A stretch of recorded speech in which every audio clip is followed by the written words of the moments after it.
Miren, seguro han visto esos retratos de la emperatriz Sisi, siempre perfecta, como sacada de un cuento de hadas. Bueno, pues hoy vamos a rascar detrás de esa pintura, para encontrar el chismecito histórico, porque la historia real es mucho, pero mucho más oscura y fascinante. Olvídense de los cuentos de hadas, porque la vida de Sisi fue de todo menos eso. Sí, hubo un amor de película, de esos que marcan una era, pero también hubo una jaula de oro, una rebelión silenciosa y una tragedia que, honestamente, la persiguió hasta el final. Ok, vamos a meternos de lleno en esto. Nuestra protagonista es Elizabeth de Baviera, pero todo el mundo la conocía como Sisi. Imagínense a una chica de 15 años, un espíritu totalmente libre. Le encantaba la naturaleza, montar a caballo por horas, escribir poesía. Lo último que le pasaba por la cabeza era ser emperatriz. Y aquí es donde la cosa se pone buena, nivel telenovela. La mamá de Sisi, que era muy ambiciosa, lleva a sus hijas a conocer al soltero más cotizado de Europa, el emperador Francisco José. Pero ojo, el plan, el arreglo oficial, era que él se comprometiera con Helena, la hermana mayor, la seria, la correcta, la que estaba preparada para el puesto.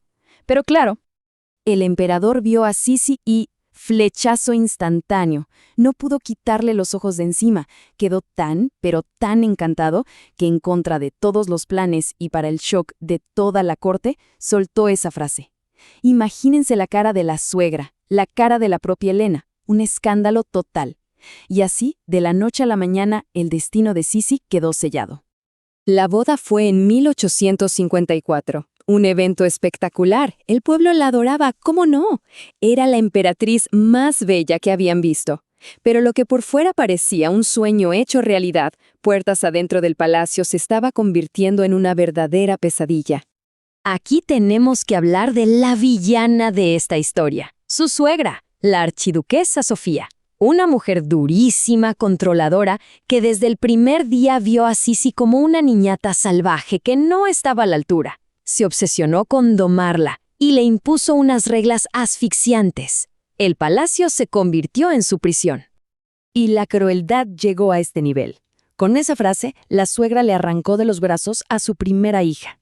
Y Francisco José, el hombre que la eligió por amor, ¿qué creen que hizo? Nada. Estaba completamente dominado por su madre.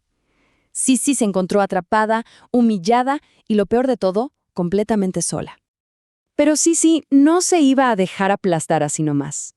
Acorralada y sin poder, encontró su propia forma de rebelarse.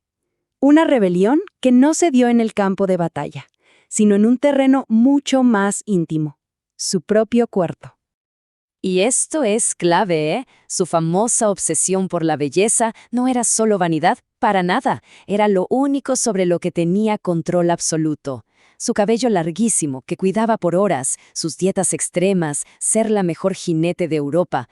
Todo era una forma de gritarle al mundo que su cuerpo y su espíritu le pertenecían solo a ella. Y esto es quizá lo más triste. Mientras la gente la idolatraba, en la corte la tachaban de loca, de excéntrica. Sufría de una tristeza profunda, tenía ataques de pánico, lo que hoy reconoceríamos al instante como depresión y ansiedad. Pero en esa época simplemente no había espacio para entenderlo. Con el tiempo, la distancia con Francisco José se hizo cada vez más grande, y a la soledad y la presión de la corte se le sumaron tragedias personales que terminaron por romperle el espíritu en 1000 pedazos. La vida la golpeó durísimo. Primero, la muerte de su pequeña hija Sofía la dejó devastada, pero el golpe final, el que la quebró para siempre, fue el suicidio de su único hijo y heredero al trono, Rodolfo. Fue un escándalo tremendo que sacudió a toda Europa. A partir de ese día fue como si Sisi muriera en vida. Se vistió de luto para siempre y se convirtió en un fantasma. Y esta frase que dijo Francisco José después de la muerte de ella es simplemente desgarradora, porque él nunca dejó de amarla, pero la veía desvanecerse sin poder hacer nada. El gran amor de cuento de hadas se había convertido en una tragedia de dos personas que se querían, pero no podían salvarse. Y así, con el alma rota y viajando por el mundo para escapar de sí misma, llegamos al último y más impactante capítulo de su vida, el que la convertiría, para siempre, en una leyenda. La escena es casi normal.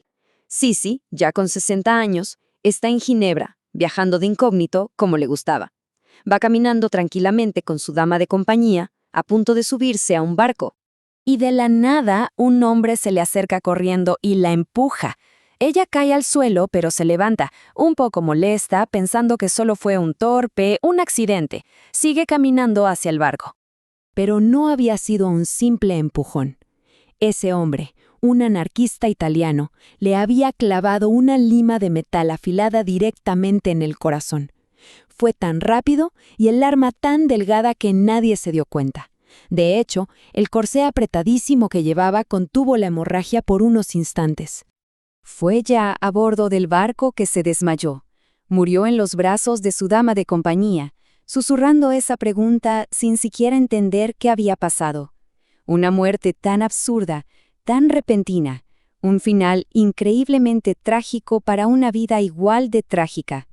Y con su muerte nació el mito. La historia de la emperatriz rebelde, la mujer que aparentemente lo tenía todo, belleza, un imperio, el amor del hombre más poderoso, pero que en realidad solo anhelaba una cosa que nunca pudo tener, ser libre. Al final, la pregunta queda flotando en el aire. ¿Vemos en Sisi a un ícono romántico, a una mujer adelantada a su tiempo? ¿O fue más bien una víctima aplastada por las expectativas, por la rigidez de una corte que nunca la entendió? Quizás la verdad es que fue todo eso a la vez, y por eso su historia nos sigue fascinando.